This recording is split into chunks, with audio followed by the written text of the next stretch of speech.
लेकिन सबके मन में अब जो सवाल है वो स्टूडेंट्स के भविष्य के साथ जुड़ा हुआ है।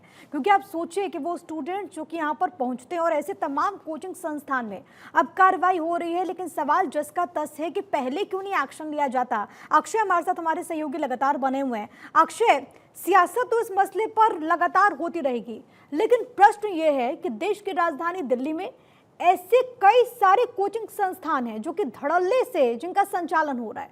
कई बार ऐसी तस्वीर सामने आती है जब हम देखते हैं कि कैसे वहां पर आग लग जाती है, जो व्यवस्था होनी चाहिए थी व्यवस्था देखने को नहीं मिलती। अब यहाँ पर देखिए पानी भर गया। सवाल यह है कि ऐसे कोचिंग संस्थानों पर पहले से ही क्यों कार्रवाई नहीं होती? क्या ऐसी घटनाओं को रोकने के लिए पहले से ही प्रशासन क्यों नहीं सख्त होता? अक्षय, ओल्ड राजेंद्र नगर हो, इसमें ज्यादा देखने को मिलता है। और जिस तरह से कंजस्टेड माहौल जो हुआ है पिया, वो दर्दनाक होता है। और हालात आपने पहले देखे होंगे कि कुछ दिन पहले मुखर्जी नगर में जब आग लगी थी, उसमें भी कुछ छात्र तीसरी बिल्डिंग से नीचे कूदे थे। और जिस तरह से ओल्ड राजेंद्र नगर में मामला सामने आया, बेसमेंट में जो कि पूरी तरह से इलीगल है, और उस पर कई छात्रों ने सवाल भी उठाया था कि इस तरह से इलीगल जो कंस्ट्रक्शन है उसके अंदर बच्चों को नहीं पढ़ाया जाना चाहिए, उस तरह से क्लासेस नहीं होनी चाहिए, लाइब्रेरी नहीं होनी चाहिए, लेकिन उस पर ध्यान नहीं दिया गया।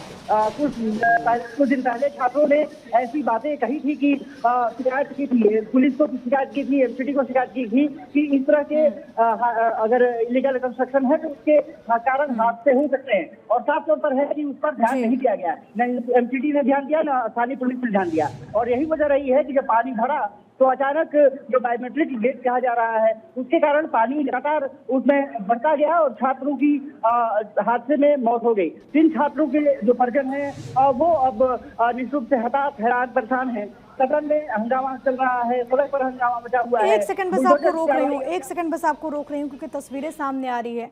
वो 3 बच्चे जिनकी जिंदगी चली गई, दरअसल अब जो उनका पार्थिव देह है वो उनके आवासों तक पहुंच रहा है।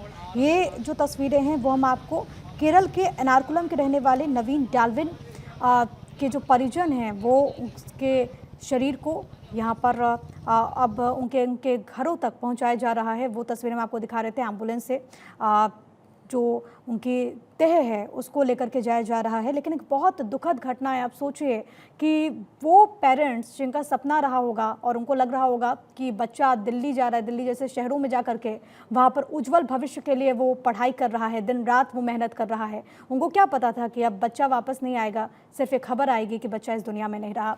अक्षय मेरे साथ, मेरे सहयोगी लगातार बने हुए हैं। और अक्षय, आप अपनी बात पूरी कीजिएगा, लेकिन सवाल फिर से अक्षय यही हो जाता है कि अब जो कार्रवाई हो रही है, अगर ऐसे एक्शंस पहले ही हो जाएं, क्योंकि प्रशासन तो हर मर्तबा ये कहता है कि आइंदा ऐसी घटना नहीं होगी, इसको लेकर के कुछ दिन हम देखते हैं कि एक्शन भी लिया जाता है, लेकिन क्यों पहले ही ऐसी कार्रवाई नहीं हो जाती ताकि ऐसी घटनाओं को रोका जा सके?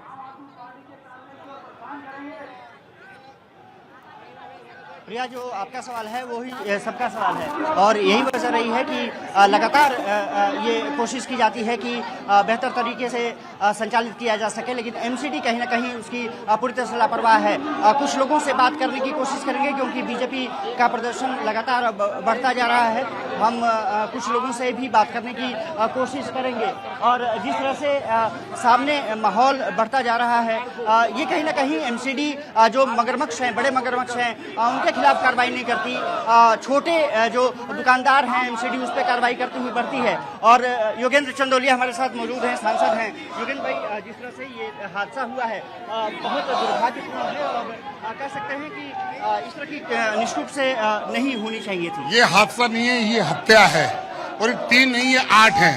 3 स्टूडेंट तो जो है राजेंद्र नगर में, एक स्टूडेंट पटेल नगर के अंदर करंट लगने से। हादसा नहीं, हत्या है, लेकिन अब एक्शन और कार्रवाई क्या होगी वो देखना होगा। अक्षय, बहुत धन्यवाद आपका तमाम बातचीत के लिए।